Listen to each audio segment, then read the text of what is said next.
if you bring forth an honorable person from a glutton, meaning if you help somebody do tshuva, then you will be like my own mouth. What does it mean, then you will be like my own mouth? Kepitiye. Rashi says, this means that the Kiruv person, whoever is helping somebody do tshuva, like Rabbi Mizrahi, Rabbi Zamir Cohen, Rabbi Alona Nava, there's a few really, really good rabbis out there that are truly working and spending the last 20 or so years saving souls. Rashi says that Kepitiye, like my mouth you will be, means that this Kiruv person would not only deliver the word of Hashem, but can actually override Hashem's decrees. Hashem is saying that if you're actually helping my children, not only will I take care of your children, but if I decrete something, for example, someone to die, or chas v'shalom, someone to lose money, or someone to get sick, or some type of trouble in the world, and that Kiruv person truly prays for it and wants Hashem to change it, his prayer will count more than anyone else. In Masechet Avot, Rabbi Natan, it says that anyone that returns one Jewish soul is as if he created him. Not that we just, a common thing that we know, anyone that returns a Jewish soul has bought himself a new world. It's like if you chase a Jew to make him do tshuva over 70 years, your life was worth it. Your life, you bought yourself the next world. Here he's saying it's even higher. He's saying it's as if you were God himself and created that person. And where does he get it? It's the same source, which is from this Jeremiah. The Midrash on Mizmor in Tehillim 116, so Hashem says to the tzaddikim, again this particular verse, Kepitiye, says, I am the creator of the worlds and bring back the dead, and you are the same.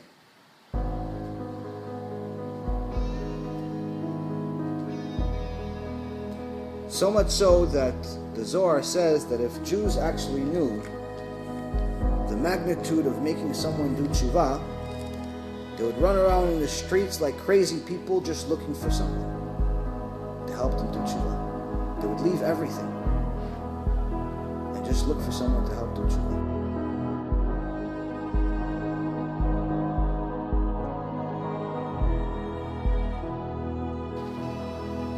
The wise will shine like the radiance of the firmament, and those who teach righteousness to the multitude will shine like the stars forever and ever.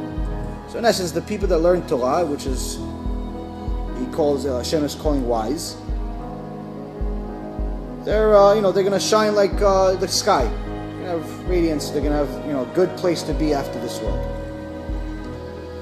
But those that teach righteousness to the multitudes, meaning to the general public, not to the wise, those that do Kiruv, those that help people do tshuva, will shine like the stars.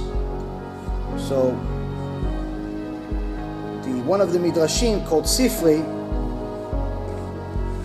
in Parashat Ekev, Piska Mem Zayin, says, why is it comparing the sky to the stars? What's the comparison between the sky and the stars? Just like the stars are much higher than the sky, that's the people that are making people do tshuva, in comparison to somebody that's just learning Torah. Further, it also says that the highest level of Gemilut Chasadim is to do Kiruv. What's Gemilut Chasadim? If anyone that learned a little bit about the end of times, the Messianic times, the sages say that there's only two things that are going to save us. Our money is not going to save us, our brain's not going to save us, our friends and family are not going to save us. Only two things are going to save us at the end of times: Torah and Gemilut Chasadim. Torah is obviously learning Torah and putting it into our life, not just being a scholar that knows a lot of things but does nothing. And Gemilut Chasadim means kindness, But kindness that requires effort. There's tzedakah and there's chesed. Tzedakah is just giving someone money. Someone needs money, you just give them money. Kindness means that you're not only giving him money, or sometimes don't give him money, but you give your time, which is more important. So instead of going out there and telling a guy, listen, by the way, you should listen to so-and-so rabbi, I think he's good, you actually give the guy the disc, or you give him the link. Make his life easier by doing part of the work for him. Or instead of, let's say, for example, telling a guy directions, actually take him there. That's kindness. So the highest level of kindness is Kiruv. The highest level of kindness is actually helping somebody do tshuva.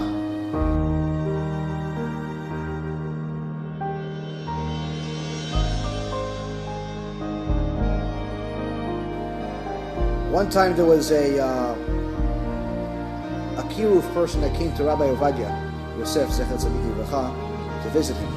Rabbi Ovadia was known to not only be a huge Talmid Chacham, a Dayan, pretty much the Gdol Ador, or not pretty much, but the Gdol Ador, and loved by all. Rabbi Ovadia loved Am Yisrael like no other, and he paid special attention to anyone. Any Jew, whether he knew him or didn't know him, if he was across the world or wasn't, or was right next to him, he would pay special attention to people. But he was also very, very precise with his time, because he had to dedicate enough time to Torah. So one time a Kiruv person came to him about a half hour before they were doing mincha. So he sat with them and started talking to him, and then his assistant came to him and said, listen, it's a few minutes away, we have hundreds of people waiting at the Beit Knesset for you to pray. He just ignored him, which was unlike the rabbi. 10 more minutes. It's 2 o'clock, which is when they start praying. He's still not coming. 2:10, 2:15, 2:20, and each time somebody comes, he's completely ignoring them. At 2:20, he had to respond finally to his assistant, telling him, listen, according to the Torah, this person that's helping, he never said who the person is, so I don't know who it is, but whoever this person was that was in front of him that's doing Kiruv, he says he's one of the stars, which means he's worth more than the rest of the people that are waiting, so let them wait. Because he cares enough about the children of Israel, the children of Hashem himself, he deserves special treatment.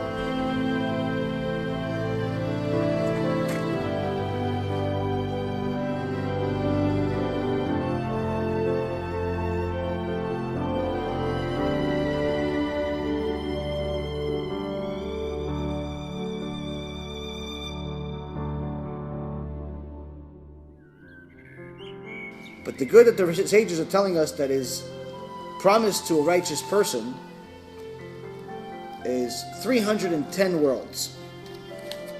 In Judaism, each one of the letters that we have has a numerical value.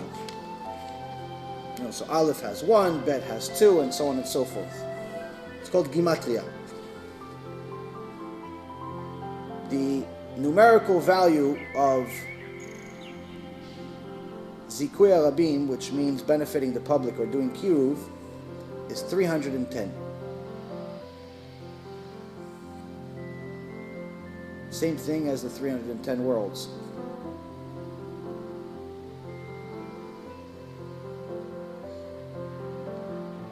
It also says in Proverbs 8:21,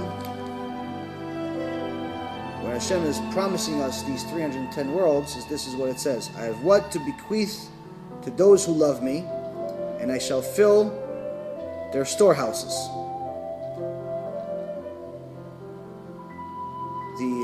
I have what to bequeath in essence in Hebrew it's called yesh.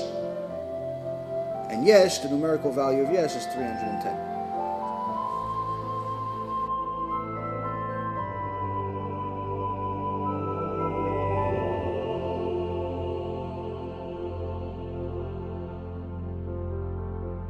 So again, from all of this, we learn a little bit of an idea of the significance of Zikui Rabim.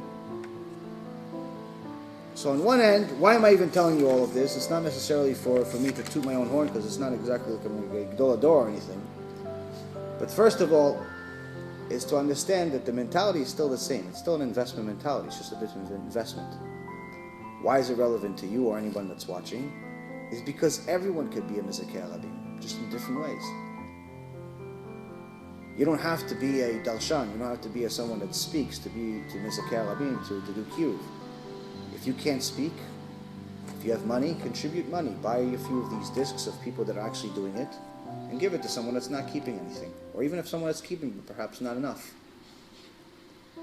If you don't have money, a lot of this stuff is available for free. Get a link on the internet of a good drasha, of a good lecture, and send it to a friend or a family. Hey, by the way, look, this Torah and Science by Rabbi Mizrahi is life-changing. It's 4 hours, you can cut it into 3 parts, but it'll change your life. This Life After Death movie that he made is also amazing. This near-death experience that Rabbi Alon Nava made is also amazing. You send people a link on YouTube, they watch it. If they do something about it, after learning the truth, it changes their entire life. And all of what I said is if you just save one person. Which means that the 310 is just for one person. Each person that you save is an endless amount of benefit, both in this world and the next. On my end, I see the benefits every single day, mainly because I see myself physically, I see myself mentally, and obviously I'm living a life where somehow the bills are being paid. I haven't worked in over a year. I can't tell you that I have millions in the bank. I don't have anything in the bank, but somehow the bills are being paid. Happy? All the money in the world that I had is not even worth an hour of today. Not even an hour. The best thing that ever happened to me is that entire disaster that I thought was a disaster. Health-wise, listen, I'm near perfect. Especially if I compare myself to where I was. Yes, of course, here and there's a few things, but overall, the fact that I could speak in front of you today is a miracle of its own. So I know it works. I'm the example. Some people have different stories. Some people died and came back to life. Some people just woke up by seeing something. Different people have different stories. My story is more comprised of a combination of millions of dollars, a medical mystery, a disaster, and a bunch of miracles after it. Every single person will have their own story. And like I said, every single person can take advantage of the one main thing that'll get us saved at the end of days that we find ourselves in.